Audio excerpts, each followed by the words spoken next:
vocês compartilharam, Fabrício e Cleudes, precisam compartilhar com alguém o endereço da UNCM? Eu já consegui aqui, professora, e já estou enviando. Sim, tudo bem. Já está sendo publicado. Obrigada.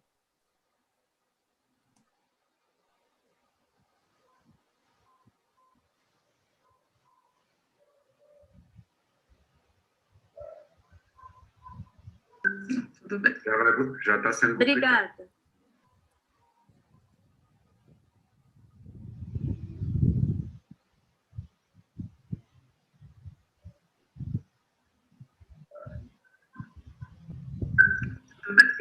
Já está sendo publicado. Obrigada.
Tudo bem, leva meu telefone para carregar para mim, você leva? Está descarregando completamente, não tem menos que 1%. Obrigada.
Dê as mensagens aí.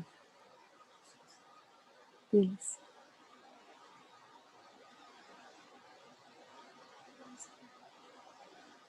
A Bida e o...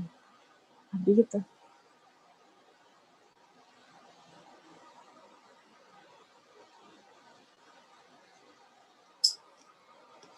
descarregando.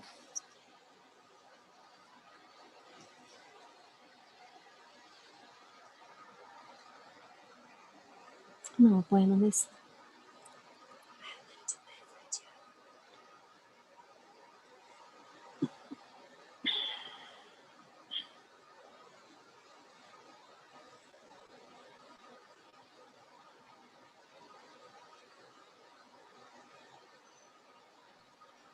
Boa noite a todos, é uma satisfação, mais uma vez, nos reunirmos aqui para batermos um papo bacana com todos vocês a respeito do nosso objetivo maior, que é a CUS contra crianças e adolescentes. É uma satisfação muito grande, hoje nós teremos aqui conosco Van, que nos instigarão a essa conversa hoje. Eu espero ter a participação de todos na discussão, porque o nosso objetivo aqui é esse. Então, o tema de hoje é a cultura digital, infância e educação. Nós vamos ouvir da professora Cleutis e do professor Fabrício que a cultura digital ela tem uma linha tênue entre a potência da infância e da juventude e o adoecimento da humanidade. A educação ela se vê acuada quando o mundo adulto, representado pela família e a escola, aposta na corrida com os alucinantes dispositivos tecnológicos. Podemos vislumbrar a formação humana ao dizer da responsabilidade de educar, isto é, não é abandonar os novos deste mundo ao aliciamento de seus corpos e mentes que conduzam a um abismo de violências. Acolher os novos e educá-los implica em conhecer o presente, nesta oportunidade, algumas características do uso das tecnologias digitais para a subjetividade e seu contraste com o uso de tecnologias tradicionais da escola. Nosso propósito principal é perceber o trabalho de educar com a experiência criativa a se realizar junto com o estudante. É preciso passar o cetro de luz de uma geração para a outra. E neste momento, com muita satisfação, nós vamos receber a professora Cleutis Maria Tavares Rosa, doutoranda em Educação pela PPGE, Faculdade de Educação, UFG, mestra em Sociologia pelo PPGCS, UFG, especialista em Direito Civil pela Uniderp, Unianhanguera, graduada em Ciências Sociais, UFG, e Direito pela PUC Goiás, advogada com a AB 42550, professora, coordenadora e pesquisadora na PUC Goiás e devida Faculdade de Educação UFG. É uma satisfação que o Devida, Faculdade de Educação UFG, e a UNCM Goiás proporciona esse momento de aprendizado, de troca, de discussão e de crescimento dos profissionais, das famílias e, porventura, das crianças. Agora, fique à vontade aí na nossa tela. Seu som, professora. O seu microfone está fechado. É só clicar na tela.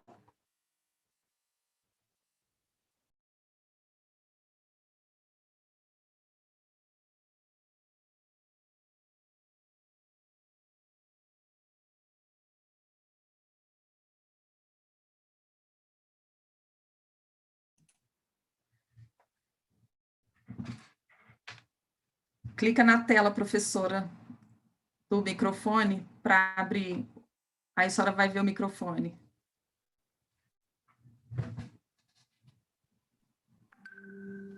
Isso. Boa noite a todos e a todas. Obrigada. Havia uma certa rejeição aqui pelo meu toque, desculpem. Obrigada, Ivanilde, do Conselho Municipal de Educação, ao professor Elcivan, da União Nacional de Conselhos Municipais de Educação, ao professor Fabrício, do Instituto Federal. Boa noite a todos. É um prazer imenso e devo agradecer também ao Nevida, na pessoa da professora Silvia Zanola, e a todos os colegas que ali estão, pela oportunidade. O objetivo aqui, buscando na teoria crítica da sociedade, refletir e compreender como a racionalidade instrumental relacionada aos processos de educação e formação humana tensiona a formação infantil odiernamente. A indústria cultural oferta programas, brinquedos, brincadeiras e inverte a relação sujeito-objeto, desloca a autoridade familiar e instiga a identificação com as tecnologias e destitui a criança da sua autonomia. Estudar a infância, seja pela dificuldade analítica da teoria crítica, seja pela própria incompreensão dessa teoria, que entrelaça fatores objetivos com elementos constitutivos do materialismo dialético, e os fatores subjetivos, que são as contribuições dadas pela psicanálise para a desmistificação do sujeito inserido em um processo de idealização dessa realidade, que traz em si um manto ideológico que a encobre. Assim, contextualizo o momento presente em que a cultura digital tornou-se onipresente, devido ao isolamento social e o medo causado pela pandemia do SARS-CoV-2. Nesse contexto, busco a compreensão dos fenômenos sociais e psíquicos e, neste estudo, a infância e a educação, bem como a formação humana, são categorias fundamentais.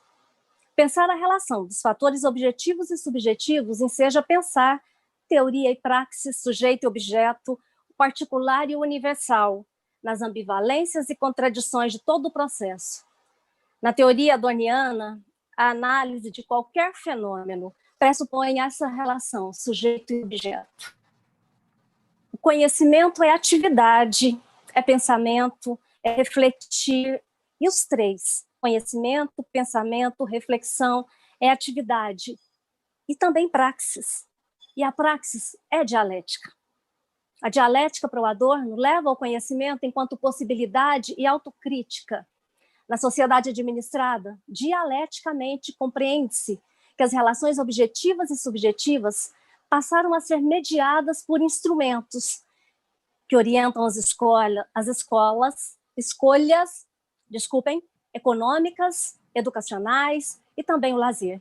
Subjetivamente, os objetos da ação, os indivíduos, que se entendem sujeitos dessa, parecem efetuar as escolhas, que, contudo, foram previamente planejadas pela própria sociedade administrada e, instrumentalmente, sujeito e objeto parecem unos.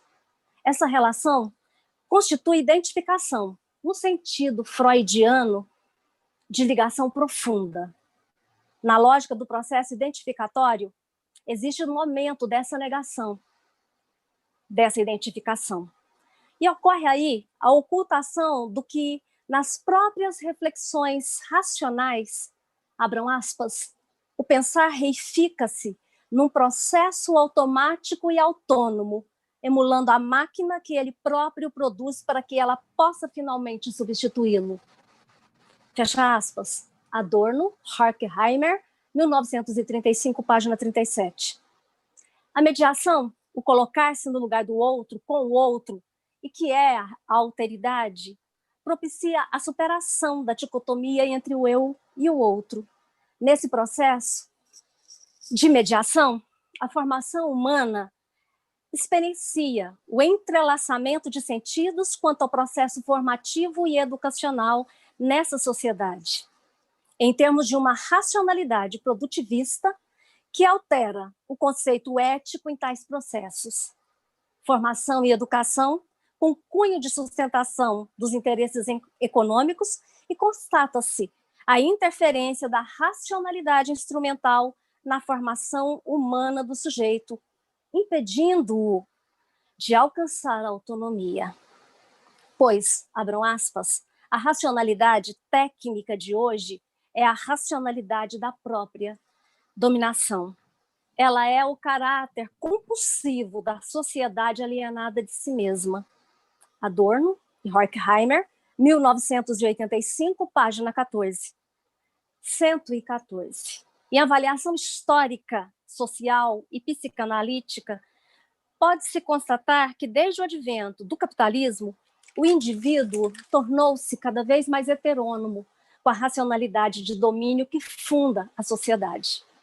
A constatação de tal racionalidade instiga a refletir sobre o que seja a formação humana no sentido da busca da superação da razão instrumentalizada. Tal superação possibilitará a educação emancipadora para além da objetivação exigida para a formação, uma vez que as regras do mundo do trabalho na sociedade administrada exigem qualificação, destreza, velocidade para se tomar as decisões. E é aí que se ponderar sobre as questões subjetivas relativas ao processo de formação. A sociedade inculca, homogeneizando a reprodução da técnica como um fim em si mesma. Tal processo contribui para a contínua obstacularização da autonomia do indivíduo, deixando-o em crise quanto à sua formação emancipatória e também humanizadora. A crise da formação está expressa, segundo Adorno, entre trabalho e formação. No ensaio Capitalismo Tardio ou Sociedade Industrial, de 1994, Adorno discute o crescimento e a conversão do uso da ciência e da tecnologia enquanto forças produtivas, fenômeno que agudizou a crise da formação e da educação, visto que as condições de produção, fossem econômicas ou sociais, com o welfare state e a social-democracia, que foram implantados após a barbárie de Auschwitz, ampliou por demais a manipulação do indivíduo via instigação ao consumo e entrelaçou com maior profundidade economia e educação. Esse entrelaçamento foi instigado e teve como ferramenta doce, com sugestões a partir da indústria cultural. E leis, privatização da educação, porque tudo isso vem a partir da autorização das constituições pelo mundo afora. E que ambos, legislação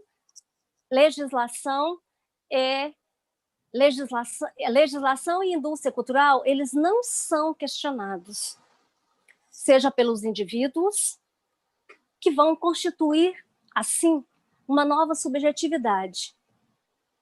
Em todo o processo da formação cultural, ao longo do tempo sócio-histórico, a criança esteve e está presente.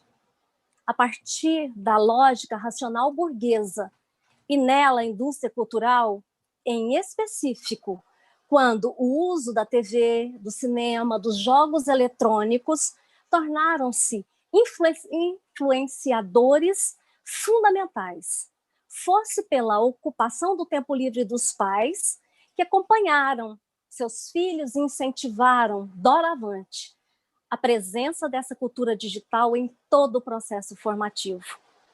A cultura da infância, permeada pela indústria cultural, privou a criança da liberdade, que é espontânea, que é questionadora, pois, abram aspas, as perguntas sem fim da criança já são sinais de uma dor secreta, de uma primeira questão para a qual não encontrou resposta e que não sabe formular corretamente. Adorno, Horkheimer, 1985, página 240.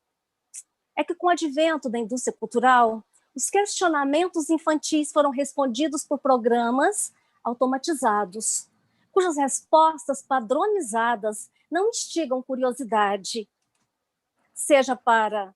e também não despertam a imaginação, seja pensando em termos de futuros pesquisadores, seja pensando em amantes da arte. Com a padronização, naturaliza-se e uniformiza o pensamento e paralisa o movimento de constituição de novas experiências. E as descobertas sempre ficam inacabadas ao olhar infantil, seja pela instantaneidade de novos lançamentos, porque eles se sucedem sem dar tempo de elaborar o que veio anteriormente. E, nesse contexto, a cultura da infância, mediada pelos instrumentos que são tecnológicos, impõe a sua influência, tendência, interesses econômicos, ideológicos, que reafirmam os interesses de institucionalização da educação infantil. Destitui a formação ampla e o envolvimento da família. Esse envolvimento da família, ele marcou o medievo. Nós constatamos isso na obra de Arries, 1981, Felipe Arries, e da professora Silvia Zanola, em toda a sua obra, em específico, em 2007, quando ela implementa uma pesquisa sobre os jogos, relacionando-os à infância. Então, se o envolvimento da família marcou o medievo, enfatizou essa presença dessa família, que estava envolvida nas atividades sociais, artísticas, nos jogos, teatros, nas peças, durante todo o século XVII. Acontece que, com a chegada do capitalismo, o próprio tempo da família passou a ser administrado e instigou e influenciou também o tempo da infância, os jogos, a convivência com as crianças, e passou esse tempo da criança, o seu jogo, a brincadeira, também a ser individualizado e separado. Para Zanola, 2007, a partir daí, uma racionalização do lazer e diversão das crianças, a assemelhança e como culto identificatório numa relação dialética entre criança e adulto, incentivou a todos e em todos o consumo. A cultura da infância, influenciada pela indústria cultural, e nela a tecnologia digital deforma os conteúdos da experiência e levam à pseudoformação, pois suas brincadeiras possuem conteúdos que são irracionais, que promovem a regressão dos sentidos, obscurecendo a crítica, e é por isso que deforma, pela incapacidade de se pensar criticamente a instantaneidade da resposta dessa brincadeira. Com ela, facilita a apropriação social do trabalho, cujas respostas passam a ser automáticas nos jogos, nos vídeos, nos acessórios montáveis para brinquedos, que são destinados a diversificadas etapas cronológicas do desenvolvimento e formação infantil, e também dos adolescentes. Tais objetos possuem uma aura. Essa foi previamente fabricada, com orientações e manuais de instrução que instrumentalizam até o modo de brincar e restringem a criatividade e a imaginação da criança, de criar sua própria estratégia nos jogos e nas brincadeiras. Adorno, 1994, explica que as mercadorias culturais nessa indústria se orientam pela comercialização e lucro, jamais pelo conteúdo, pois tais conteúdos são conformistas e docilizam, amortecem até as expectativas, reafirmando essa nova subjetividade que é exógena. Os jogos, enquanto brincadeira infantil, propicia a interação entre as crianças e adultos, e com a indústria imiscuindo um maniqueísmo pela regulação do tempo, esse tempo que seria de repouso, através da criação de uma diversão que é adequada cronologicamente, supre a lacuna do tempo livre. O jogo, segundo Zanola, 2007, reflete a administração do período livre da criança como as férias para o adulto e refletem, pela determinação do período e até pelo planejamento burocrático do quando serão gozadas as férias, o tempo livre, a possibilidade dos jogos. Na sociedade administrada, as mercadorias são consideradas bem culturais, glamorizadas, estandardizadas. Os jogos eletrônicos, eles vêm em sequência. Conforme a criança vai amadurecendo emocionalmente, ela precisa ser enlaçada para a garantia da heteronomia, do impreciso questionamento, do não se entender como sujeito, ainda que se entenda assim, pois o princípio do prazer, nele, o jogo é o mestre da vitória. O montar o brinquedo esquematizado instiga a técnica, não a reflexão. Instiga a destreza das mãos, não da reflexão. Segundo Adorno, o imperativo categórico da indústria cultural nega o kantiano, por não instigar autonomia e liberdade. Os conteúdos da cultura digital impõem o uso da técnica, a destreza, inexigindo a reflexão. Satisfazem os interesses objetivos, ao mesmo tempo, adapta a subjetividade ao enfraquecimento à adesão do ego, obscurecendo dessa maneira o caráter emancipador da formação. A família foi o local da formação e da educação infantil. Todavia, com o capitalismo, a institucionalização da educação foi deslocada para a escola. Essa apresenta em seu currículo conteúdos que são estandardizados e que uniformizam e padronizam comportamento, entendimento e subrepeticiamente reafirmam a indústria cultural. Constituída no contexto do capitalismo avançado ao final do século XIX e que instiga o consumo com a comunicação de massa, apresenta transmissões comerciais, religiosas e pseudoculturais. Nesse contexto, ocorrem as guerras. Nelas e com elas, a explosão da barbárie. A violência física extrema, tendo em Auschwitz seu emblema. E a indústria cultural, no contexto, propiciou o falseamento de uma realidade barbarizada. Pensei num filme, veja um filme, chama Lili Marlene, que pela violência, pela indiferença e abandono de valores humanos em prol do econômico e da dominação, esse entreguerras criou, então, a expectativa de que houvesse a possibilidade de questionamentos a essa barbárie, só que os indivíduos se calaram e explodiu a Segunda Guerra, e em meio a tanta destruição e omissão estava a criança, no contexto de extrema ou pior ambiguidade da sociedade, pois em nome do melhor humano, a eugenia impunha impotência, violência e degradação ao indivíduo. A família, preocupada com o trabalho e a manutenção de determinado status, não requer tempo para o diálogo, que asseguraria a estabilidade emocional da criança. A escola recebeu, de lá para cá, tanto quanto os meios de comunicação, o encargo da terceirização de cuidado dessas crianças. A indústria cultural, via seus meios, atendem à demanda. Programas, brinquedos, jogos, e desloca a autoridade familiar para a indústria cultural. Nega a autonomia da criança. Criar o brinquedo, o jogo, a brincadeira, até a própria pergunta. Ela agora vem destinada a alcançar uma resposta rápida. Agora, determinada pelo chamariz da publicidade, a indústria cultural coloca o vencedor como o oriente que vai levar a criança a escolher como fazer, como agir, como falar, como cantar.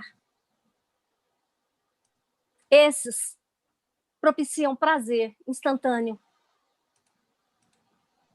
Esse prazer é exigência dessa sociedade e da condição humana, porque ele traz rapidamente uma instância de felicidade para essa criança. Ela gera, a indústria cultural, uma satisfação que é vazia. O mundo do consumo ocupa o tempo livre, reiterando a incitação contínua a este consumo, e constitui uma subjetividade nova por instigar uma não liberdade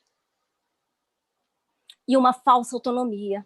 Vencer o jogo na regra do jogo é não vencer, é heteronomia, é nela permanecer. Ocorre aí uma coisificação da criança, que é impeditiva da autorreflexão e da formação ampla, e sustenta a perpetuidade da pseudoformação. Zanola, 2007, assinala que a técnica é uma condição fundamental e garantidora dos aspectos objetivos da sociedade administrada. E por ela, pela técnica, o indivíduo relativiza valores ideais e que a cultura regressivamente contribui, através da indústria cultural, para a servidão e a dependência, e reafirma a violência. Urge, então, desmistificar educação e cultura, conforme Adorno e Horkheimer, 1985. Uma vez que, abre aspas, dado que a possibilidade de alterar os pressupostos objetivos, isto é, sociais e políticos, que contrariam tais resultados, é hoje reduzida ao extremo. As tentativas de combate à reincidência desviam-se necessariamente para o lado subjetivo. Adorno, 1994, página 34. A educação, conquanto seja contraditória, é a única saída para implementar a autodesmistificação e romper com a barbárie. Pois é a educação, a autorreflexão crítica, o seu fundamento enquanto educação. Para alterar esse mau estado de coisas, diria Bertolt Brecht, e possibilitar a saída do indivíduo da menoridade, que é a incapacidade de usar o entendimento sem a direção de outro, essa menoridade deriva da falta de decisão e coragem de servir-se a si mesmo. A educação, como formação humana, possibilita a constituição de sujeitos pensantes, questionadores, que visam a autonomia, rejeitando a obscuridade intelectual e resistindo às imposições ideológicas e à dominação. Dessa maneira, rejeita a pseudoformação.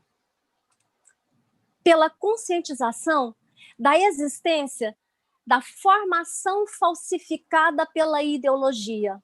Tal falsificação ideológica está presente na cultura digital.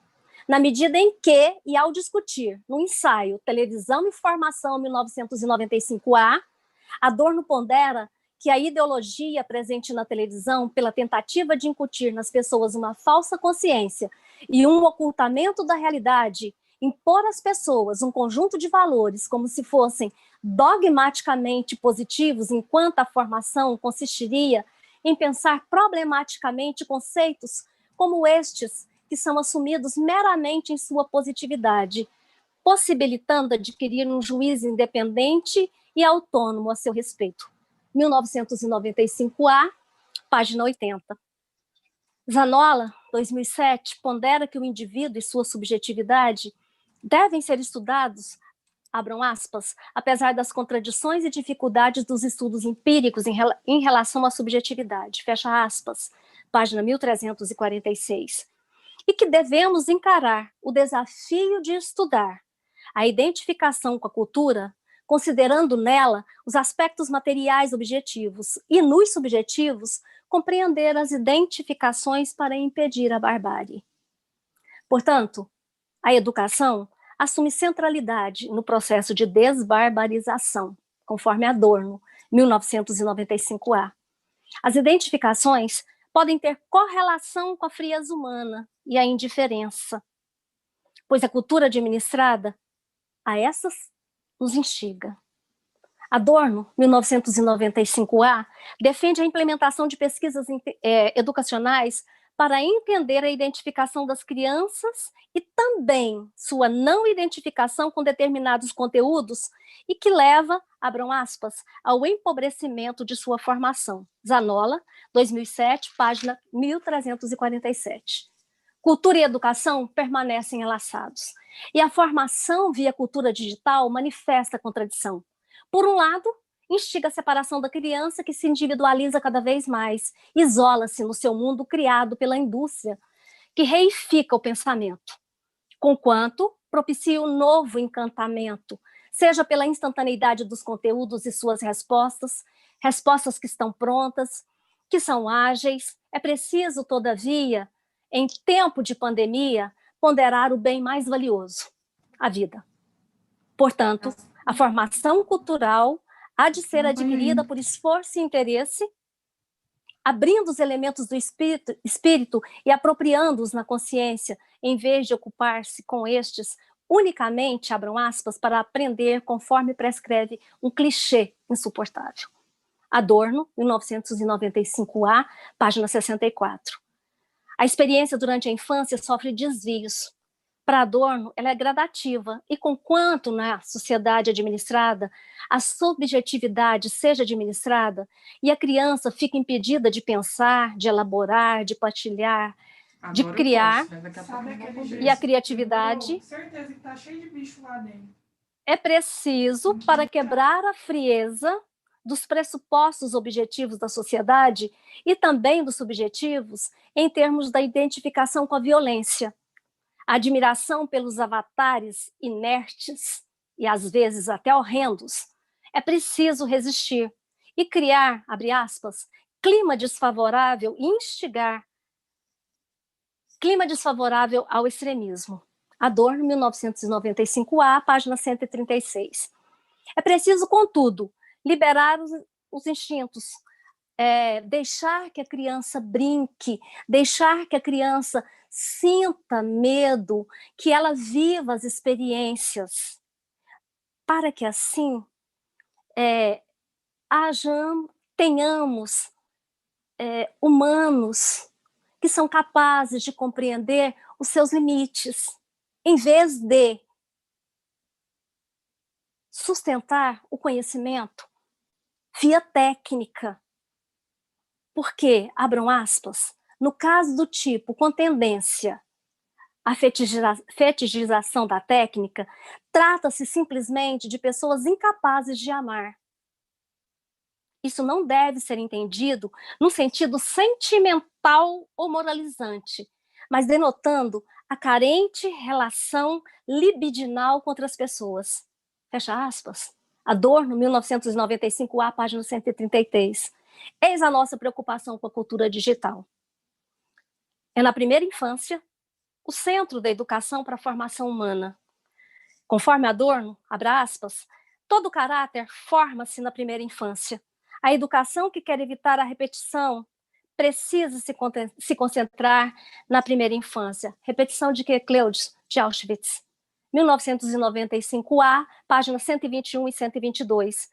E implementar uma educação que não premie a dor e a capacidade de suportá-la. De novo, Adorno, 1995A, página 129. Seja essa dor física ou psíquica, a educação digital é técnica, é meio de autoconservação dessa sociedade. Obnubila o fim que é a vida humana digna. Obrigada.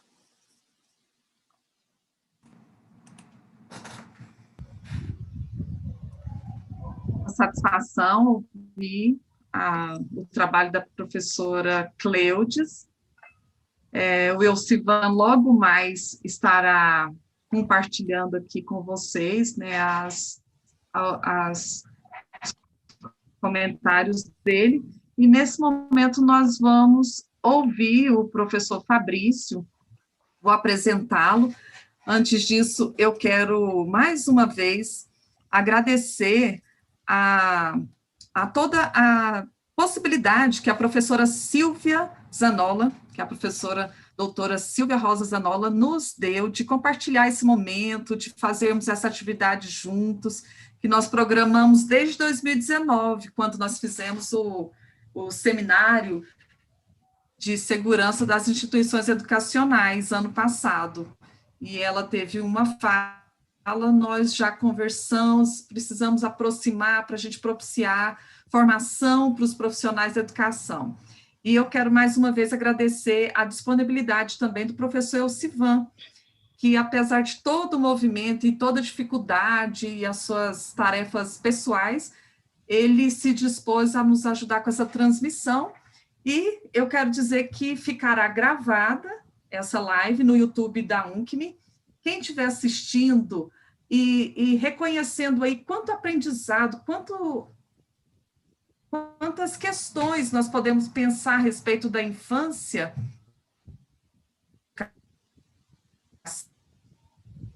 e da cultura, que nós precisamos discutir. Compartilhem, vai estar aí no YouTube à disposição, e nós ainda vamos poder disponibilizar o certificado que a professora Silvia Zanolla, a UNCME e o CME assinarão. Então, valerá como uma capacitação para quem estiver participando. Um grande abraço para vocês, participem, é uma satisfação ver aí a quantidade de pessoas participando. Então, eu vou apresentar o professor Fabrício. Ele é discente da 16ª turma de doutorado em educação na PPGE, Faculdade de Educação UFG. Mestre em filosofia pela PPE-GFIL, UFG. Licenciado em filosofia pela UCG. Professor assistente do Departamento de Filosofia, CEPAI, UFG. Pesquisador no Nevida.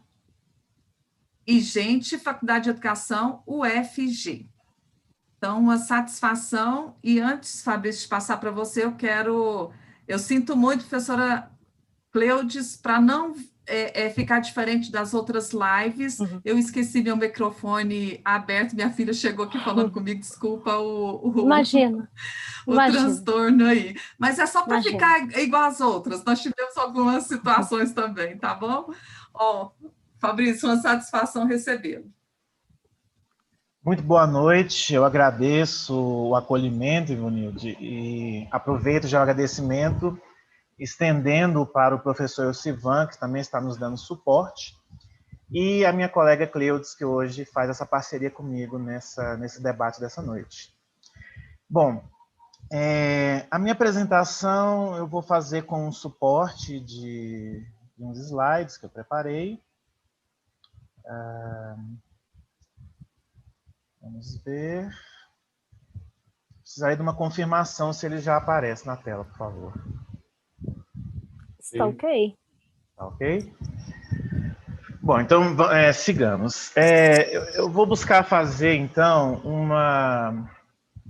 dentro da minha área de atuação, uma reflexão que tenta, de certo modo, alinhavar algumas leituras da área da filosofia, da educação e da cultura, né? Então, é um esforço reflexivo e já faço até uma meia-culpa, porque a previsão que eu tinha de apresentar esse trabalho era dispor um pouco também de experiências, né? Vamos dizer assim, um certo relato de experiência também, de alguns trabalhos envolvendo tecnologia digital na educação, eu atuo na educação básica, mas, infelizmente, o que eu preparei não comportou mais esse elemento. Mas o que não impede que a gente possa entrar nessa questão no debate. Bom, eu quero começar... Deixa eu só tirar essa telinha aqui. Pronto. Eu quero começar convidando a quem está participando, fazemos essa reflexão tomando uma metáfora que foi proposta pela professora Lúcia Santaella, que é uma pesquisadora na área da comunicação, que é a metáfora do termômetro. Essa metáfora do termômetro, ela visa uma expressão, que é uma leitura que a Lúcia Santaella propõe, chamada Zeitgeist, que significa espírito do tempo. Bom, do que se trata isso? O que a Santaella nos traz? Nos nervos do seu sistema sensório-motor, na agilidade de suas mentes distribuídas, na nova economia da atenção que manejam com maestria, nas suas competências a lidar com a hipermobilidade dos deslocamentos físicos, em consonância com as conexões informacionais, são os jovens que compreendem de que estofa verdadeiramente feito o tempo presente. É preciso estar atento a eles, ao que tem para nos ensinar. Então, o Zeitgeist seria o espírito do tempo que as crianças e os jovens nos proporcionam perceber da nossa situação presente. Essa seria a metáfora. Ele seria um termômetro para que nós possamos pensar essa condição, como foi proposta hoje, né, dessa relação entre educação, cultura e violência, focar, então, nessa relação que os jovens têm com a técnica. Bom, em uma outra leitura, para poder a gente entrar nesse tema espinhoso, que nos traz discussões muito sérias, que tem nos tomado a preocupação, o cuidado, nós temos o Johann Huizinga, que vai tratar sobre o lúdico na cultura, e nos faz o seguinte esclarecimento, a seguinte advertência. As épocas em que a humanidade fez as descobertas culturais mais importantes foram geralmente marcadas pelas mais violentas controvérsias. Me parece ser o caso, né? Nós temos aí toda essa dificuldade entre a relação dos jovens com a técnica e com as tecnologias, as famílias e os pais nessa corrida, né, para tentar para cumprir o seu papel de educar essas crianças e esses jovens, e parece-me, então, que nós estamos no meio desse furacão de violentas controvérsias e descobertas culturais. Bom, existe um outro estudioso que eu fui buscar para poder entender melhor o que significa essa cultura digital, que a gente usa muito essa expressão, mas por ser vamos dizer assim, um fenômeno novo no nosso contexto, pelo menos quando a gente fala de educação e cultura, e a gente traz cultura digital vamos dizer assim, um bebê perante tudo aquilo que nós já constituímos como conhecimento relacionado à educação e à cultura como um todo. Então, eu fui em busca desse termo, né, de precisar esse termo, e encontrei um dos grandes estudiosos na área da cibernética, que é o Norbert Wiener. Ele é um matemático norte-americano, neste livrinho aqui, que vai nos ajudar a entender um pouco o que é cibernética para poder nos contribuir para a gente entender o que é cultura digital. E eu quis me enveredar pela reflexão que ele traz no livro. É um livro que tem uma certa complexidade, porque como ele é matemático, ele traz os conhecimentos da matemática para esse estudo dele, né, que ele está propondo aqui na obra, mas ele não deixa de trazer algumas reflexões bem profícuas para pelo menos para o nosso tema, para o nosso debate aqui. Então ele começa, em um certo capítulo, ele começa com uma expressão que é uma antiga cantiga alemã de crianças, né, para crianças, que diz o seguinte: sabe quantas estrelas estão na tenda azul do céu? Sabe quantas nuvens passam por sobre o mundo todo? Deus, nosso Senhor, as contou, de modo que não lhe venha faltar um só de todo grande número. Isso foi um pastor evangélico que fez, né, que criou essa cantiga para crianças, e é a partir dessa cantiga que o Norbert Wiener vai fazer uma reflexão. E eu achei interessante porque ele nos convida a deslocar um pouco o nosso raciocínio para essa nossa relação com o mundo, com o nosso conhecimento sobre o mundo, com o nosso conhecimento sobre tudo que existe e o nosso mundo específico, né? Quando a gente pensa em olhar para as estrelas do céu, a gente acaba mergulhando em uma espécie de um pensamento mais divagante, talvez, mais poético, mas que traz todo um desenvolvimento da ciência, a maneira como o homem foi constituindo a sua cultura e o seu conhecimento. Eu acho que vale a pena. Nós temos, então, essa imagem, que é uma imagem técnica, né? Uma imagem de um objeto técnico. É uma imagem que está no site da NASA, de um telescópio, que é um telescópio, que é o Hubble, de é um glóbulo de estrelas. Esse glóbulo de estrelas tem 10,5 bilhões de anos, tem um nome, que é o NGC 6496. E essa experiência de olhar para o céu e ver essas estrelas nos traz essa reflexão sobre a nossa capacidade de contá-las. O que nos permite ter esse número exato ou uma aproximação desse número, como que o homem vai desenvolvendo o seu pensamento a partir dessa capacidade.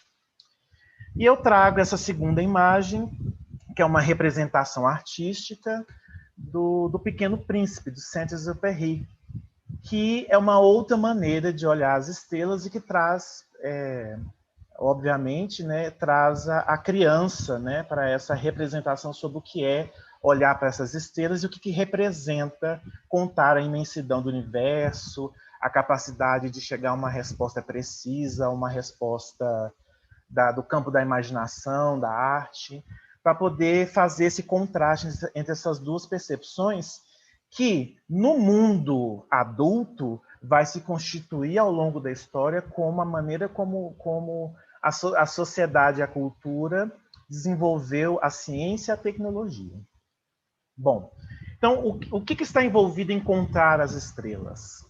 Segundo Norbert Wiener, nós temos um primeiro momento em que se desenvolveu, então, um conhecimento do campo da física, da área das exatas, né, que foi desenvolvido por Isaac Newton, né? Então, esse conhecimento das leis da física se voltou para vamos dizer assim, essa demanda, essa necessidade de se dominar o universo e ter a precisão desse conhecimento, né? E nós temos, por sua vez, ao longo do desenvolvimento dessa procura de compreensão do universo, o surgimento depois das teorias de Einstein, especificamente a teoria da relatividade. Então, eu tenho uma teoria absoluta e tenho uma teoria relativa que vão se contrapor. Nesse mesmo raciocínio, o Wiener nos traz, então, que havia, primeiramente, a astronomia como uma ciência da previsão, ou seja, a capacidade de, através do conhecimento científico das leis da física, nós podemos prever toda espécie de fenômeno e evento da nossa realidade concreta, né? Então, um conhecimento que tem essa capacidade de previsão. Com o desenvolvimento do conhecimento, nós vamos ter depois a meteorologia, que já não tem mais vamos dizer assim, essa pretensão de previsão, mas vai nos propor uma probabilidade de conhecimento. O que esses dois modos de olhar para as estrelas, de contar as estrelas, nos traz? Primeiro, um tempo reversível, ou seja, a partir dessas leis da física, da compreensão do movimento dos astros e a aplicação dessas leis na compreensão desses fenômenos, o tempo passa a ser reversível para o presente e para o futuro. O tempo é sempre o mesmo, é o tempo da conservação. Quando nós temos a teoria da relatividade, quando nós temos o desenvolvimento da meteorologia, nós vamos ter o tempo irreversível, porque vai surgir o novo. Não há mais a capacidade de voltar ou de ir para frente, não há mais capacidade de previsão, apenas probabilidade. Então, o novo é sempre o rompimento com essa conservação e com essa previsão. O tempo passa a ser irreversível. Num primeiro momento, nós temos, indo para o penúltimo tópico, uma atenção para o macrocosmos. E isso nos traz uma maneira de enxergar a realidade, de construir o conhecimento, né, determinada por essa capacidade de enxergar o todo. Num segundo momento, nós já temos o microcosmos, para o qual o conhecimento desenvolvido pelas leis da física, pela astronomia, já não tinha adequação, já não conseguia resolver as questões mais específicas do ser vivo. O ser que, quando a gente fala do novo, um ser que evolui, que traz seres novos, que transforma e que quebra com essa capacidade de previsão. Então, enquanto o macrocosmos tem uma certa harmonia, o microcosmos já é um contexto mais complexo de tensões, de forças, de relações. Se nós olharmos para a nossa realidade hoje, isso nos permite esse sentimento do tempo, de um tempo que é sempre o mesmo, que é possível se prever, que é conservado porque ele tem uma homogeneidade, e de uma realidade, que é essa realidade nossa das tecnologias, né? Que é uma realidade mais acelerada, onde há sempre novas e novas e novas tecnologias, novos conhecimentos, a reflexividade humana coloca em questão tudo. Então nós temos essa dicotomia apresentada pelo Wiener. E ele diz que todas essas dicotomias nos traz, de um lado, a figura do filósofo e do outro, do historiador da ciência. Bom, indo mais especificamente, depois de fazer esse breve percurso, esse breve resumo, especificamente, então, do que se trata a cibernética? A cibernética é a relação do homem com a máquina. Então, quando nós estamos falando da cultura digital, nós estamos falando, sim, da relação do homem com a técnica, da relação do homem com a tecnologia, e cibernética é essa relação do homem com a máquina. O que o Norbert Wiener vai chamar de cibernética é uma teoria da comunicação e controle na máquina e no animal. Quando o Wiener chegou a essa conclusão sobre um conhecimento que ele denomina, não só ele, mas diversos outros companheiros de estudo, denominam como cibernética, eles compreendem a necessidade de construção de um conhecimento interdisciplinar, para poder exatamente dar conta desse processo de uma realidade simplificada para uma realidade mais complexa, entre a astronomia, a meteorologia, entre a uniformidade e a complexidade. Bom, um outro autor, que é um professor nosso da UFG, ele também nessa intenção de explicar o que seja cultura digital, né? Ele traz nessa obra A Onipresença dos Jovens nas Redes, né? Ele traz uma leitura de um outro autor, que vai me escapar, do Lemos, né? Do Lemos, que faz, então, essa aproximação para que nós possamos entender. Cibernética é igual cultura digital, que é igual cultura contemporânea. Estou fazendo todo esse percurso exatamente para que nós possamos, então, nos aproximar dessa discussão sobre cultura digital. De como que ela nos traz, então, uma leitura da maneira como o homem constitui a si mesmo e a realidade, o que isso envolve em relação ao conhecimento científico e o que isso envolve em relação à relação do homem e da máquina devido à técnica. Bom, e é importante compreender que, saindo desse campo, então, de uma ciência específica, preocupada com os conhecimentos das leis da física, com a natureza, sobre o contar estrelas, que, na verdade, isso diz respeito sobre a nossa capacidade de perceber a realidade, de controlá-la, né? Nós vamos ter, então, a inserção desse tipo de conhecimento na sociedade somente nos anos 70. Então, com a tecnologia computacional, nós temos, então, essa cultura digital criada. Uma coisa é nós falarmos da cibernética, desse conhecimento da relação do homem e da máquina. Outra coisa é falarmos da cultura digital, que traz a tecnologia computacional como um elemento importante a partir dos anos 70.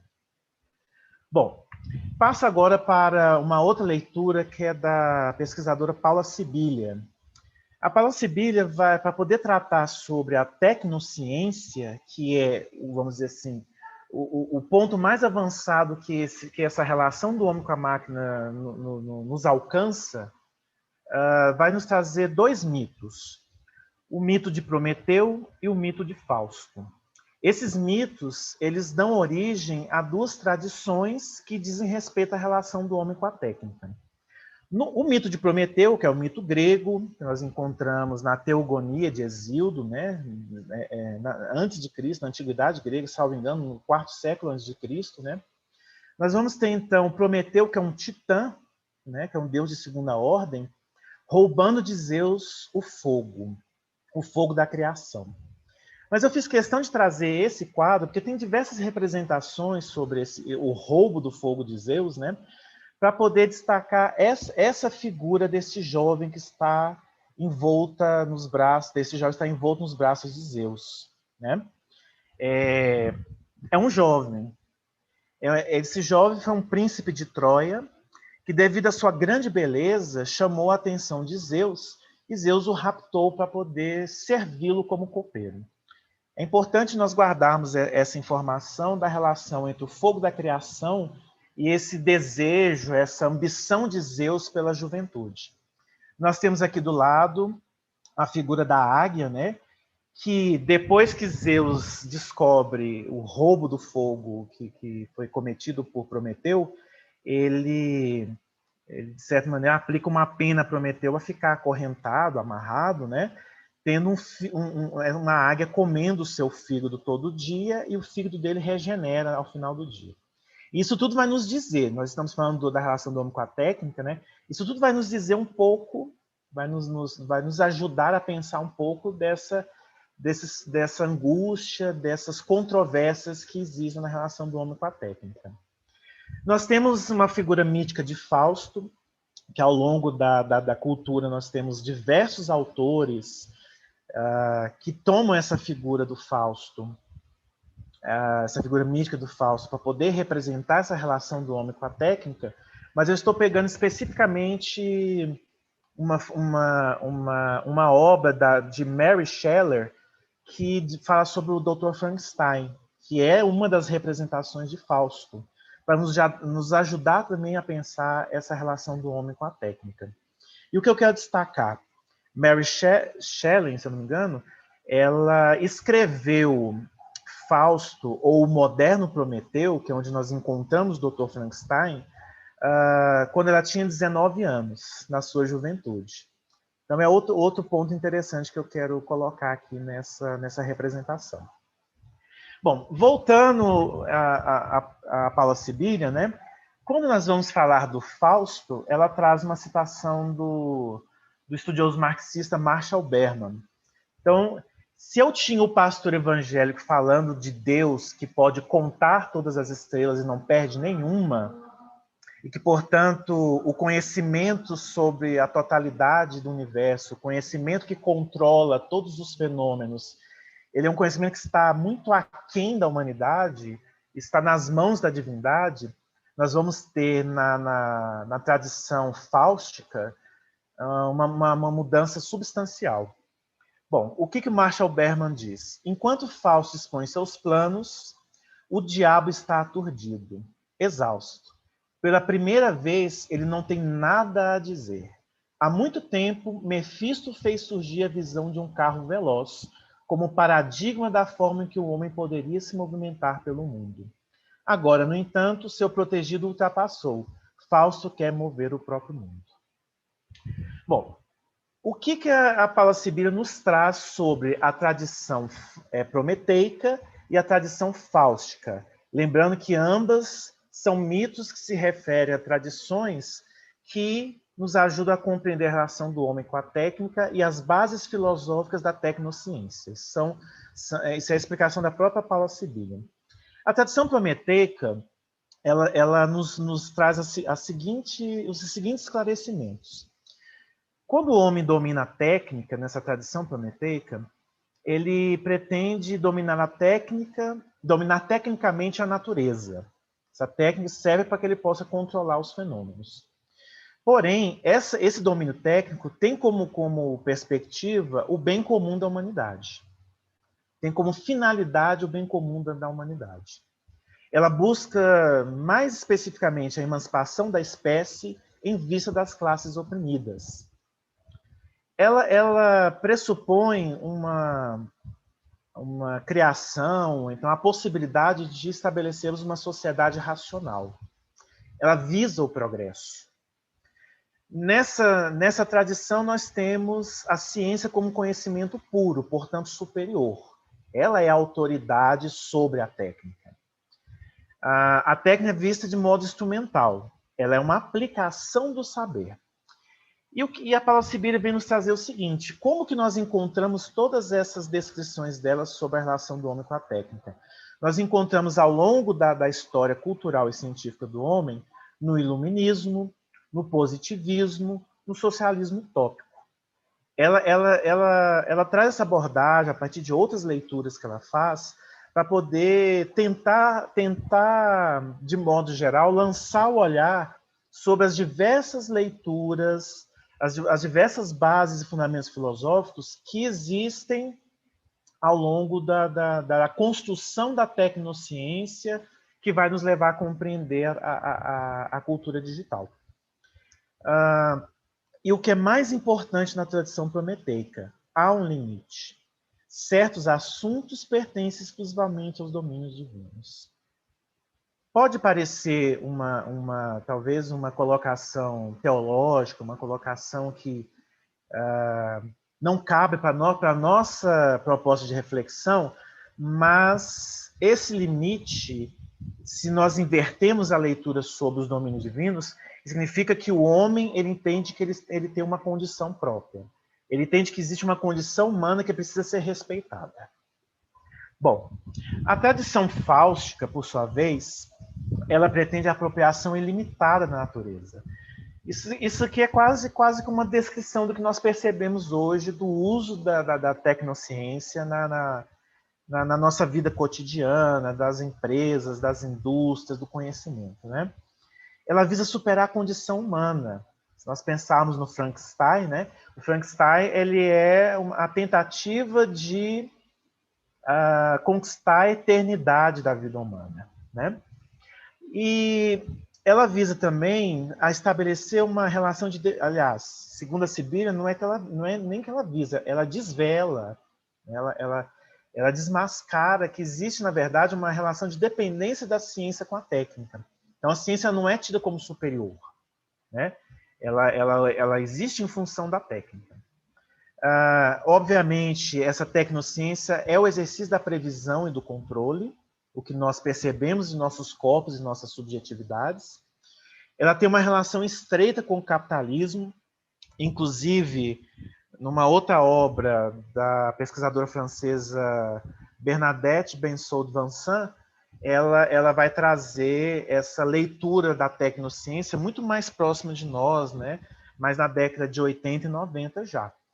Ou seja, de uma relação muito estreita com o capitalismo. Existe um impulso insaciável e infinitista nessa tradição fáustica, uma tecnociência que não encontra limite, ao contrário da tradição prometeica. Ela representa uma tentativa ou até mesmo uma ruptura com o pensamento moderno. E segundo a nossa autora francesa, essa tecnociência contemporânea, esse estágio mais próximo de nós dessa relação do homem com a técnica, ela representa, então, um fazer o mundo átomo por átomo, o que nos causa as vertigens. Bom, eu não sei se eu já consegui tirar a transmissão. Ivanilde, ainda está transmitindo? Ainda tá, a tela ainda está aparecendo, sim. É porque eu não estou encontrando na minha tela aqui como parar a transmissão. Você consegue? Lá em cima, em vermelho, interromper. Pode ser perfeito. Também. Agora parou, né? Isso. Ok, perfeito. Bem, eu não fiz a contagem do meu tempo. Eu penso que talvez ainda reste uns 5 minutos. Sim, ainda tem.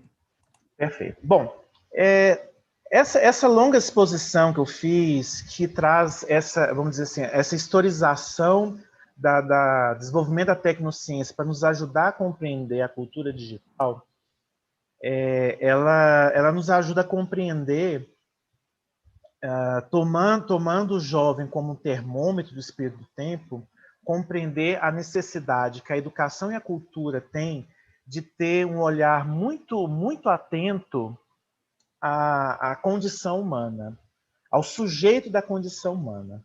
O sujeito da condição humana ele não está dado na escola. O sujeito da condição humana ele não está dado na cultura.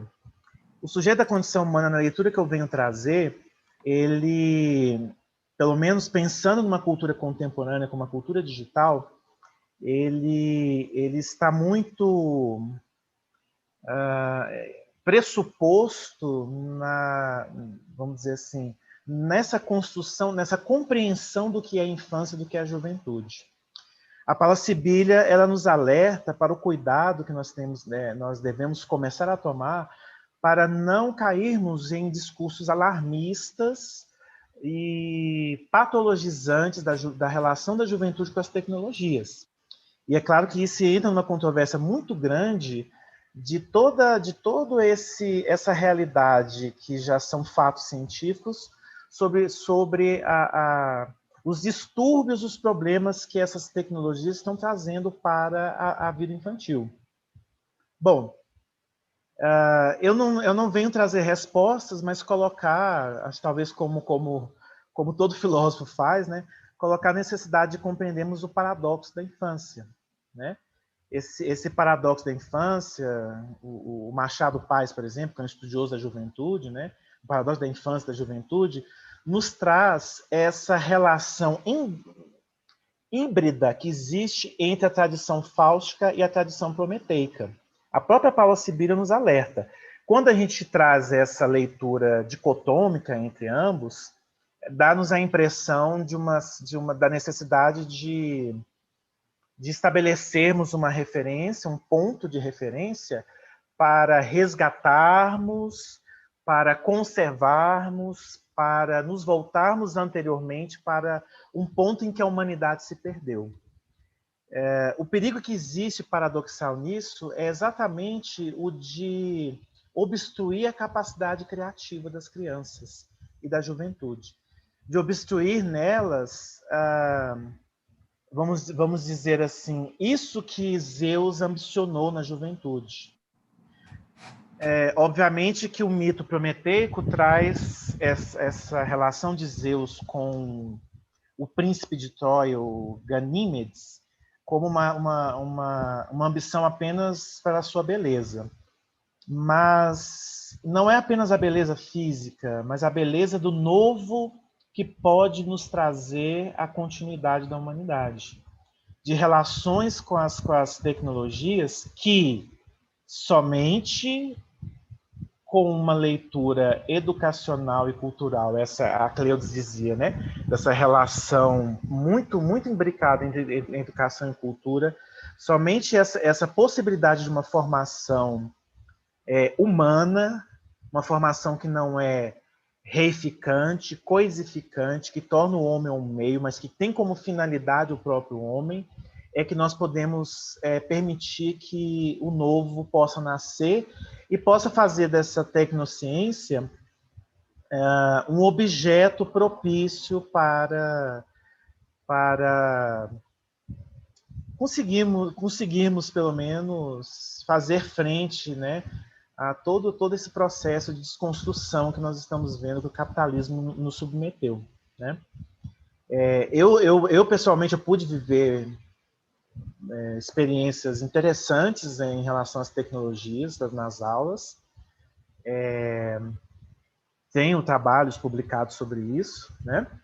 E penso, então, assim, o que eu quero deixar é esse paradoxo de uma juventude, né, de uma infância que tem uma relação com a técnica, com a tecnologia que não se resume à instrumentalização, que não se resume à derrocada da humanidade, mas que se nós não tomarmos o devido cuidado, pensando na tradição fáustica, no Dr. Frankenstein, né, nós podemos estar, sim, naturalizando monstros, né, que o Frankenstein é um monstro, que não são, né, que não são nem de longe qualquer horizonte para uma proposta formativa humanista para a escola, para a família e para a nossa cultura contemporânea. Agradeço a paciência e a atenção de todos e todas.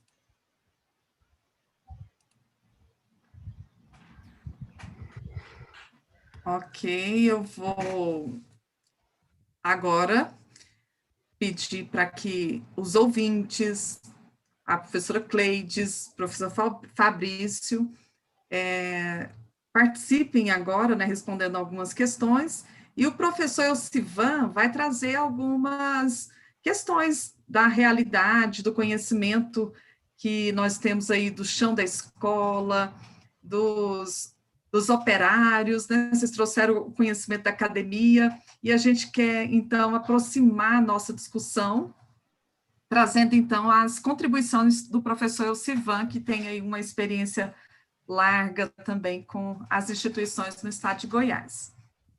Eu quero, antes disso, Elcivan, agradecer o Nelson e a Márcia, lá de Uruaçu, que estão conosco, o Sandro Luiz, de Charqueadas, do Rio Grande do Sul, a Virgínia de Trindades, Clarivaldo de Caldas Novas, Ana Cristina, da cidade de Goiás, a Dirlene, do CEMEI 8 de março, aos colegas aí do Conselho Municipal que estão participando com comentários, pessoal do Nevida. Então, a gente tem vários elogios aqui da fala de vocês, e vamos dar prosseguimento numa próxima oportunidade. Eu falo ainda sobre outras participações e perguntas, se porventura tiverem. É sua palavra, Elcivan. Obrigado, Bira. Trouxe aí o nome de alguns presidentes de conselhos municipais de educação, né? Séries, Trindade e outros. Mas, então, eu vou tentar ser um pouco mais pragmático no sentido, nesses tempos de pandemia, nesses tempos de regime de aulas não presenciais, nesse tempo que o milagre seria a tecnologia, os instrumentos digitais, né? Então, eu quero parabenizar por tão, assim, vocês foram bem profundo que eu fico até, vamos dizer assim, me sinto às vezes até constrangido em parecer estar sendo um pouco superficial, né? Com essas questões práticas, mas eu preciso trazer porque é o que realmente, em nível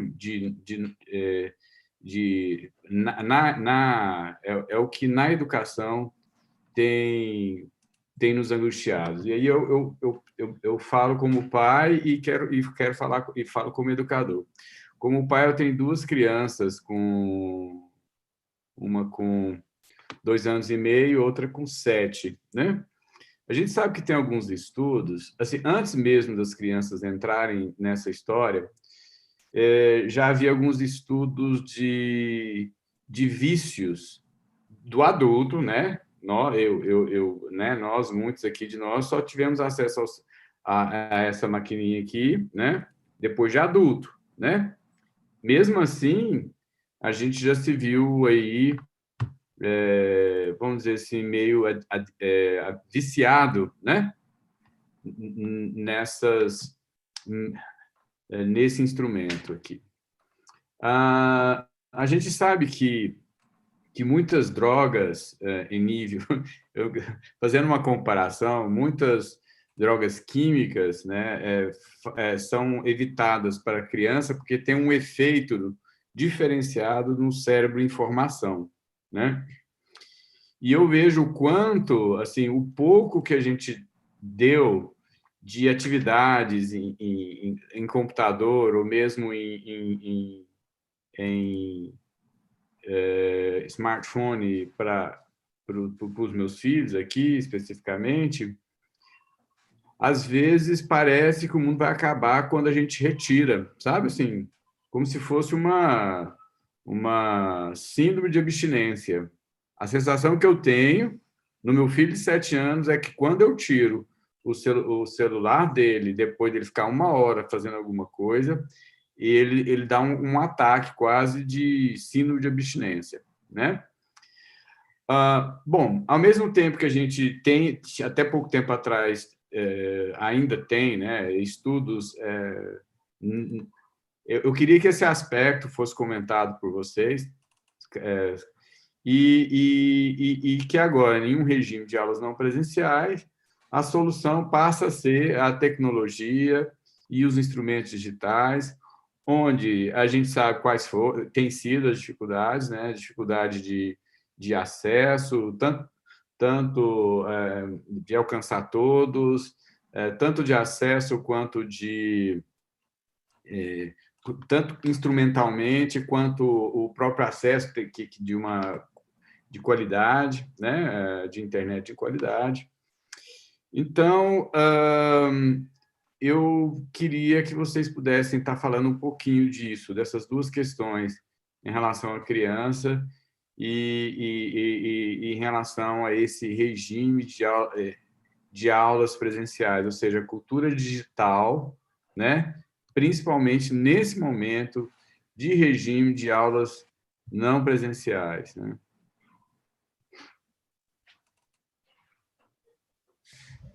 Posso começar? Posso começar? Sim, Cleudes. Obrigada. Eu gostaria de reforçar a perspectiva adorniana. O problema não é a técnica, é o enredamento nessa técnica. Por quê? Na medida em que a gente pensa a questão da criança lá em casa, sendo no seu processo de formação trocada a presença do pai e da mãe, e a gente tem visto isso de muitas maneiras explícitas por aí, a criança começa a chorar, desculpem, e aí terceirizou o cuidado com a criança. Nem sabe por que a criança está chorando, aí já entrega o smartphone e já coloca lá ou a música ou um vídeo, e a criança vai se enredando. Esse enredamento, tanto para o Adorno, quanto o meu pensamento caminha muito próximo, é de que não se pode abrir mão de uma presença humana orientando. Essa presença humana, ela vai dar o equilíbrio, ou não, mas vai dar a sensação de aconchego, de companhia, de porto seguro, e que torna essa criança também, com o passar do tempo, quando chegar a hora dela, humano. Por quê?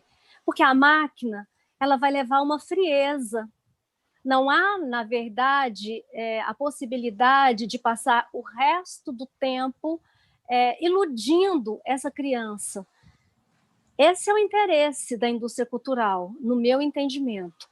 Por isso que os jogos, eles são tão instantâneos, os avatares, eles são tão instantâneos, e aí eu quero caminhar um pouco para a perspectiva do pessoal, professor, pensando o meu sobrinho. Eu tenho um sobrinho que tem 4 anos de idade, e desde o primeiro momento, é o filho caçula do meu irmão caçula, e desde o primeiro momento, com poucos dias de nascido, quando o Arthur chorava, era colocado na mão dele, na mão não, na frente dos olhos dele, a galinha pintadinha. E o Arthur ficava embevecido com a galinha pintadinha. E eu comecei a me questionar e a questionar ao meu irmão e à minha cunhada sobre essa questão. É claro que ela ficou muito mais ofendida do que parou para ponderar. É claro que estar com o bebê de colo, que está chorando, que demanda tempo, que nem sempre a vida é fácil, às vezes alguns artifícios, mas não o tempo todo. Então, esse encantamento da indústria cultural, ela, no meu entendimento, ela leva, né, para um caminho que não necessariamente reafirme essa tensão de sujeito e objeto, que coloque, porque assim, pensando lá com Freud, o princípio do prazer não pode ser o tempo todo reafirmado, há um princípio de realidade que precisa ser enfrentado, e é nisso que se constrói esse humano, essa compreensão de que nem sempre a vida vai ser resolvida por um avatar. Quando nós temos a questão da educação digital, e nessa educação digital, lindo seu filho, parabéns, e nessa educação digital, a importância maior nesse momento, para mim, e eu coloquei aqui ao final do meu texto, é a vida. Então, são 2 momentos. Não há uma demonização dessa cultura digital, mas sim do uso exacerbado dessa cultura digital, do uso exacerbado desse tempo livre da criança voltado exclusivamente para essa cultura digital.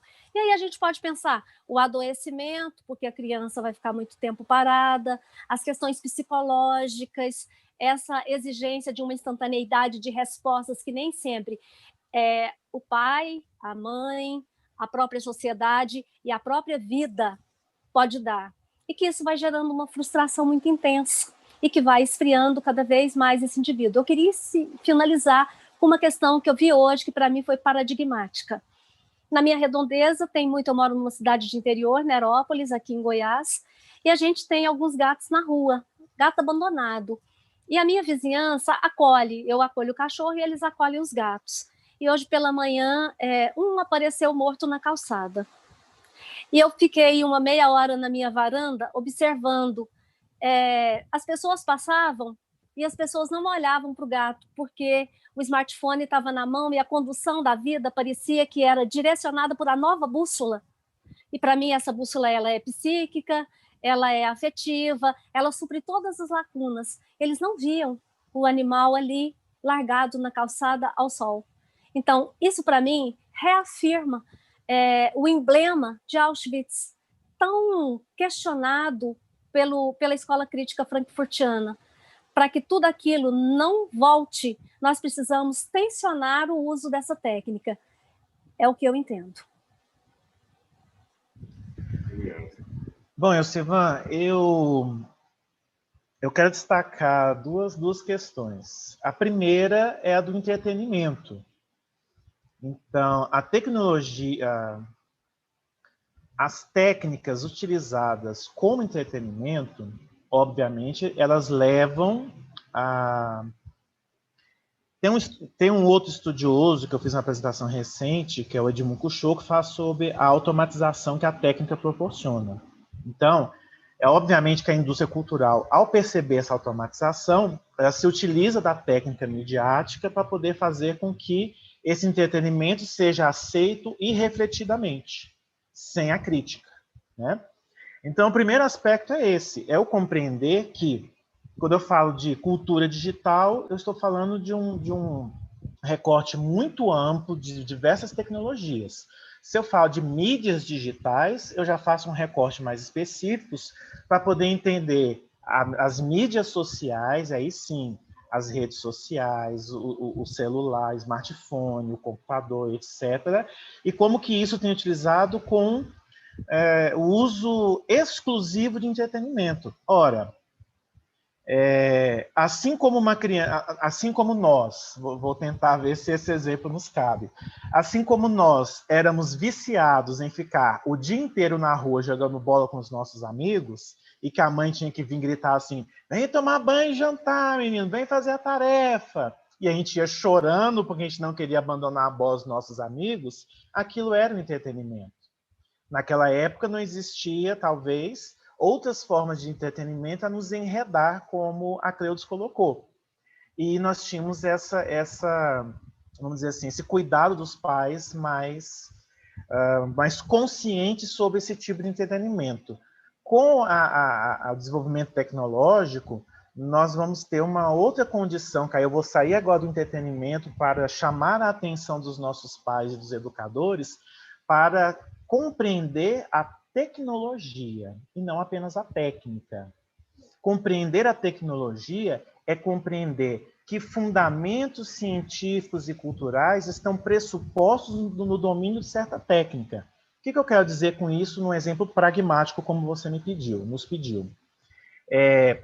Eu já dei aula de filosofia, tratando sobre o período, inclusive, do nazismo, como a Cleudes trouxe, utilizando o recurso do Google Earth, ligado à internet, ao vivo, para poder mostrar os campos de concentração dos meus alunos em sala de aula.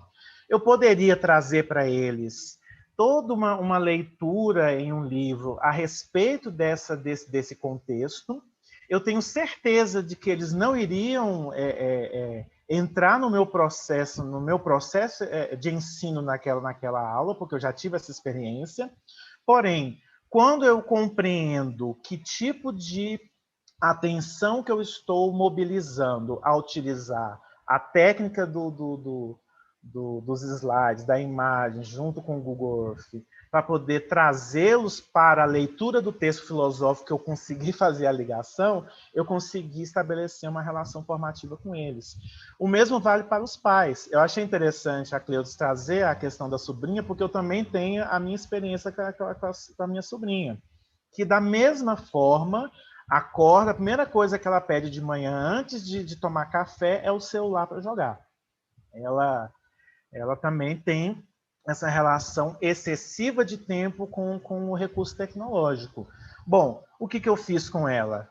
Ok, hora de tomar café não é hora de mexer no celular. Vamos tomar café juntos? Aí tomamos café juntos, conversamos sobre o café, e depois eu fui dançar com ela assistindo vídeo do YouTube, fazendo uma atividade física. Ou seja, a gente precisa ter esse jogo de cintura e compreender em que momento que cabe cada uso de cada recurso. Se eu vejo que já está excessivo, eu peguei uma caixa de bombom garoto com ela, nós fomos recortar a caixa de bombom garoto, um serviço artesanal manual, porque eu sabia o que eu queria com aquilo, para a gente fazer uma lembrancinha para a mãe dela e o padrasto dela.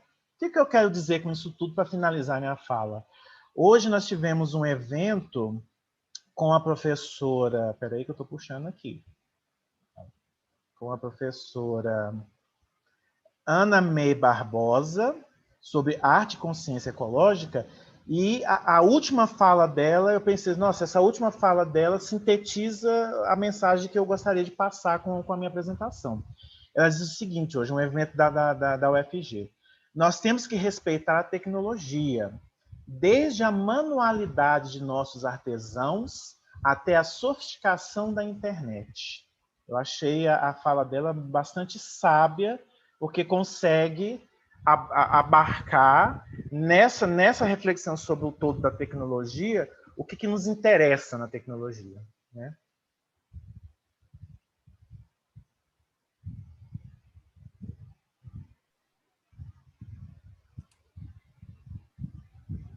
Bom, Sivan, se você se sentiu contemplado aí nas respostas, eu vou trazer mais uma questão para vocês, do professor Valdeci Correia, nosso colega lá no CME, e trouxe aqui uma reflexão e uma questão. Ficou pensando.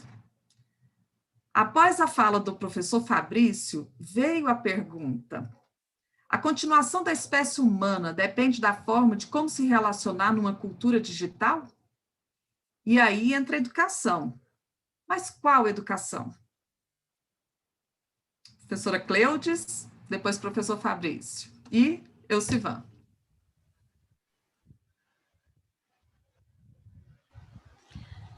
Boa noite. Obrigada pela pergunta, professor. Eu não vejo essa correlação positiva e determinista, sim. Eu vejo que a continuidade da vida depende de nós próprios nos entendermos humanos e respeitarmos a humanidade no outro.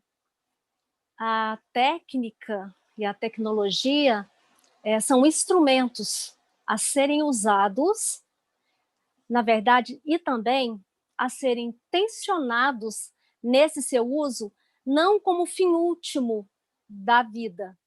Até porque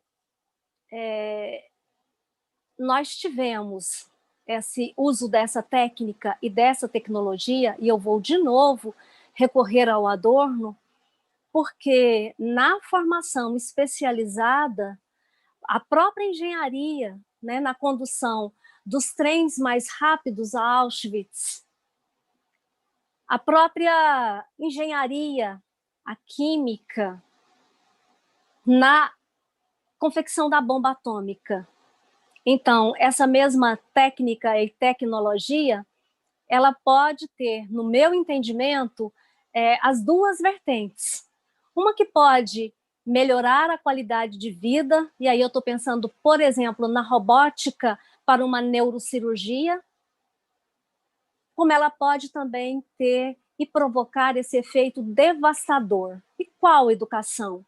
De novo, está lá em Adorno, na educação após Auschwitz, é termos uma educação que seja crítica, uma educação que propicie ao indivíduo a autonomia, o pensar o próprio pensamento,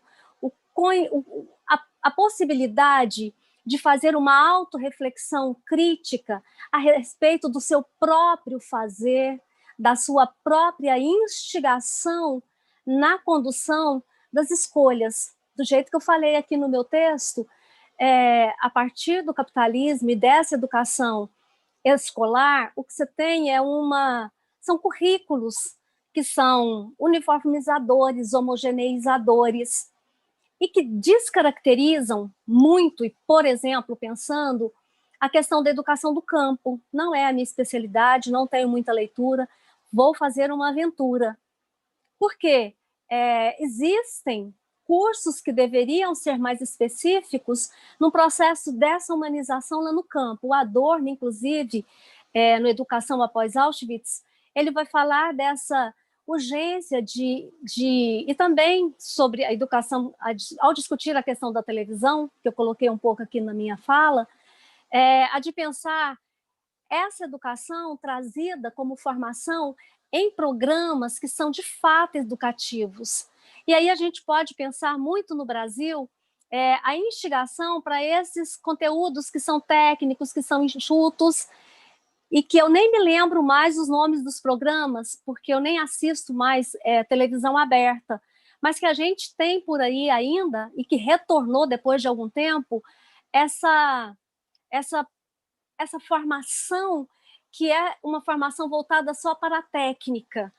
Quando a gente pensa, por exemplo, a redução ou a impossibilidade, nesse novo momento brasileiro, da retirada de sociologia e de filosofia enquanto disciplinas fundantes para o ensino médio e fundamental, a gente precisa pensar essa técnica, essa matematização do mundo que não deixa para a gente o resto. O resto é o outro, o diferente, que precisa ser compreendido nessa sua diversidade, dessa sua diferença. Nós não somos absolutamente iguais. Então, esse é o pensamento que eu tenho a respeito dessa educação. É uma educação voltada para um processo de emancipação, de autonomia. De autonomia. Obrigada. Fechou aqui o meu vídeo sozinho, desculpem. Bom, exatamente. As primeiras palavras que me vieram à mente foi educação para autonomia, se fosse para responder, né, de modo bem objetivo a pergunta do Valdeci, a quem agradeço também a pergunta. Eu gostei muito de uma provocação que o professor Antônio Nóvoa, embaixador na Unesco, né, embaixador de Portugal na Unesco, em uma palestra que eu participei, em que ele perguntava assim: mais educação? Sim, porém nova educação. Que talvez seja esse sentimento que o Valdeci está nos trazendo. Agora, quando nós falamos de nova educação, é preciso então estabelecer alguma referência para dizer o que é a velha educação, o que é a nova educação. O que eu posso dizer, da minha perspectiva de estudo, de certo modo, nós enfrentarmos algumas discussões acerca da tradição iluminista que ainda domina o nosso meio acadêmico, o nosso meio escolar, e que acaba por impor um anacronismo da cultura moderna. E aí essa cultura moderna é essa que caminha para a industrialização, essa que caminha para esse domínio da técnica, que significa a automatização do homem, a automatização dos nossos movimentos físicos, a automatização do nosso pensamento, da nossa visão, devido a todos esses recursos que nós desenvolvemos. Então, significa olhar para esse legado da cultura moderna, que é aquilo que eu estou discutindo diretamente na minha tese, para enfrentar os nossos dilemas contemporâneos, né? O Giorgio Agamben, o filósofo italiano, que é uma das referências que eu estou trazendo, nos chama para esse desafio. Quando eu falo para nós pensarmos o presente e tomarmos a juventude, a criança como esse sinal de luz do presente, esse Zeitgeist, esse espírito do presente, eu estou tendo em mente, pelo menos é o que eu consigo elaborar aqui, descrever aqui, o que o Agamben entende por contemporâneo. Para Agamben, o contemporâneo é um escuro que é iluminado pelas luzes do passado, essas luzes do passado que estão sob a tutela da escola, estão sob a tutela de outras instituições responsáveis pela transmissão, pela criação de cultura, porém que, devido a esse excesso de luz, nos cega para poder enxergar o próprio presente. É preciso enxergar a íntima escuridão. A íntima escuridão é essa que brota, que nasce na infância e na juventude. Não essa que é cegada pelo esse desenvolvimento desenfreado da tecnologia que nos fez cair na barbárie. Mas exatamente vislumbrar na infância e na juventude a capacidade de humanização, de autonomia, de emancipação, expressões muito valiosas para o iluminismo, mas que acabaram perdendo alguma substância vamos dizer assim, no pensamento pedagógico hoje, diante desse domínio tecnológico que nós estamos submetidos. Eu reforço. A automatização das técnicas, ela é fato. É preciso uma reflexão crítica sobre elas. Eu preciso compreender o que ela faz com o meu corpo, eu preciso compreender o que ela faz com a minha mente, compreender o que ela faz com a minha visão. Outro exemplo pragmático. Já trabalhei em aulas de filosofia, como fala? Uma produção de fotografias com os alunos, para que eles pudessem ter uma relação consigo mesmo a partir de diferentes registros da imagem que ele faz com o seu celular. Eu utilizei o celular, o próprio deles, utilizei câmera fotográfica sendo profissional, utilizei imagens que eles compartilham na internet para eles poderem ter essa percepção de como eles constroem a si mesmo com diferentes imagens automatizadas pela técnica. É um trabalho, assim, na minha percepção, naquilo que eu pude fazer a análise, que descortina para eles as automatizações. Não ao nível de um especialista, mas que pelo menos abre uma brecha para que eles possam se emancipar diante dessa automatização. Vida, para mim a questão está respondida, eu não tenho nada a acrescentar, não. Não, tudo bem. Nós vamos, em respeito até aos professores e aos ouvintes, nós então vamos seguir para as considerações finais, para que a gente possa encerrar a live de hoje. Mais uma vez, quero agradecer a professora Silvia, a professora Márcia, os professores que participaram anteriormente, meus colegas aí do Conselho Municipal de Educação, a professora Rosimeire, a professora Isa, professora Rita, professora Florence, que estão aí participando e fazendo comentários, muitos elogios, tá? Tem aqui pessoas agradecendo, parabenizando a Cleudes e o professor Fabrício, muito gratificante participar dessa palestra, e nós pedimos para vocês aí compartilharem com outros profissionais da educação, para que a gente possa beber dessa fonte acadêmica e também olhar para as nossas casas, no que a gente pode contribuir, pensando sobre cultura digital, sobre a infância, sobre essas histórias que todos nós temos aí, e sobre a educação. No que nós vamos contribuir como profissionais, como tia, como mãe, como pai, como tio, como avó, enfim, como responsáveis adultos por essas crianças, adolescentes e juventude. Então, professora Cleudes, para suas considerações finais, professor Fabrício. E eu quero mais uma vez agradecer a disponibilidade da UNCM Goiás, que não mediu esforço para nos auxiliar, e tem pessoas aí te cumprimentando também, viu? Eu acho que é o Clarivaldo. Clarivaldo? Não, peraí aqui. Ele falou assim, boa noite, presidente. Eu até assustei, sem saber com quem que ele estava falando. Aí eu lembrei que é o Sivan. Não, mas antes deles... É o Clarivaldo mesmo, de Caldas Novas. Isso, ele é o presidente do Conselho de Caldas Novas. Mas antes das considerações finais, eu também queria deixar meus agradecimentos a você, Bida, ao Fabrício, a professora Cleudes, né? E ao Conselho Municipal de Educação. É muito importante a UNCM estar sempre... É um prazer a UNCM estar sempre... Enfim, até mostrando o trabalho dela, né? Que ela capacita os conselhos municipais, fortalece, ajuda a dar estrutura no sentido de formação, né? Abordando a formação. E é por isso que todas as temáticas nos interessam, e é bom que hoje, né, essa formação não interessa não só quem está vendo agora, mas a gente pode compartilhar o link e muito pode ser multiplicado aí, né, compartilhado com os colegas. Obrigado a todos vocês, valeu.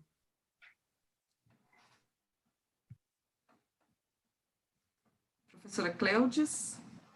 Obrigada. Eu gostaria de reiterar essa exigência de uma educação que seja ampla, que ela contemple dentro da escola, ou mesmo no seio da família, e seja qual for o desenho de família, a crítica, a autorreflexão, a busca do pensar o próprio pensamento.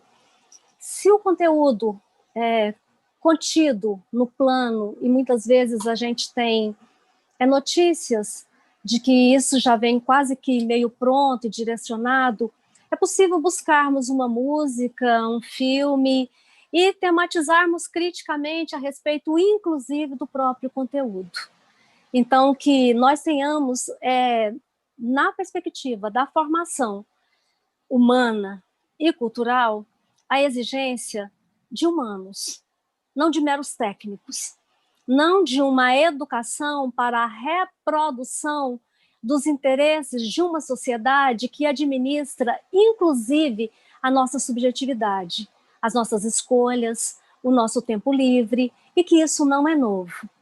Eu agradeço, né, a pauta colocada, agradeço a você, Ivanilde, em nome do Conselho Municipal, agradeço ao Conselho em seu nome, agradeço à União Nacional dos Conselhos Municipais de Educação, na pessoa do professor Elcivan, agradeço ao Nevida e ao UFG, em nome da professora Silvia Rosa Zanola, a minha orientadora. Eu agradeço a oportunidade à PUC Goiás, na pessoa do professor Romilson, que é o meu diretor, porque eu deveria estar em sala agora. Agradeço a todos os professores que estão presentes aqui, do Brasil todo, e eu espero que do mundo também. Agradeço aos meus alunos do curso de Direito da PUC, que devem estar por aqui, muitos deles. Agradeço a todos e a cada um, e agradeço a parceria. Fabrício, aprendi muito com você hoje. Gratidão. Gratidão, Bida. Estou disponível. Muito obrigada. Bom, da minha parte, pegando já o gancho do agradecimento da Cleudes, né? Eu gostei muito da sintonia, Cleudes, porque, assim, tirando as formalidades, eu tenho esse ímpeto de fazer uma leitura um pouco mais afirmativa das tecnologias, um pouco mais positiva. Mas isso não quer dizer que eu não tenha consciência de toda a mazela humana que nós estamos vivendo sob as tecnologias. E é claro que cada um de vocês que fazem o trabalho sério e profundo de crítica sempre me fazem ponderar as minhas visões, amadurecer, aprofundar, e com certeza você também tem um papel muito, muito importante nesse meu processo de aprendizado e formação, né? Isso eu falo com muita sinceridade. Obrigada. Agradeço ao espaço, né, do Conselho Municipal de Educação, da União Nacional dos Conselhos Municipais de Educação, a todos que assistiram e que eu estou acompanhando aqui do lado as congratulações, os cumprimentos, né? Todos que puderem, então, ouvir um pouco a gente. E eu não sei nem se o que eu vou dizer seria um pouco pretensioso da minha parte, mas eu tenho o costume de saltar o meu processo reflexivo para um processo também sentimental. Eu sempre tento valorizar essas duas coisas e eu sinto que é necessário fazer isso. Eu percebo que nós estamos, num contexto geral, especialmente a sociedade brasileira, nós estamos muito cansados, abatidos, nós estamos muito enfraquecidos devido a diversas circunstâncias ideológicas, políticas, contextuais do mundo, né? Mas é justamente por nós estarmos assim que eu penso que a palavra que nós precisamos assumir é a palavra de coragem. Nós precisamos de coragem para enfrentar isso, porque só cabe a nós. Não tem como a gente contornar a nossa responsabilidade. Especialmente essa responsabilidade de passar o cetro de luz, que eu falo. Então, eu vou juntar as expressões de dois pensadores que eu prezo muito. Um é de Kant, que nesse apelo à coragem diz, ousa saber, sapere aude. Isso lá no século XIX já. E o outro é o próprio George Agamben, que diz que os homens contemporâneos, e obviamente eu vou completar as mulheres contemporâneas, são raros e raras. Ou seja, nós precisamos ousar saber e ousar sermos contemporâneos e contemporâneas. É difícil, só tem um jeito da gente encarar essa dificuldade. Nós fazemos isso juntos. Então é isso. Então, aqui fica o meu agradecimento. No chat está aí o formulário para quem participou, preencher o formulário para receber o certificado posteriormente. E, mais uma vez, agradecer a professora Cleudes, professor Fabrício, todos os profissionais do Nevida, UFG. Nós sabemos que as pessoas que tiverem acesso ao canal da UNCME vão poder ouvir e refletir sobre esses assuntos aqui. Agradecemos mais uma vez e lembramos que nós teremos ainda mais uma live para completar o ciclo de palestras que foi programado para vocês. Nossos agradecimentos, uma boa noite a todos e até a próxima. Aí eu vou me despedir de vocês. Até mais, vocês da tela, vocês do outro lado da tela. Uma satisfação ver todos vocês. Parabéns, professores, muito obrigada. Até a próxima.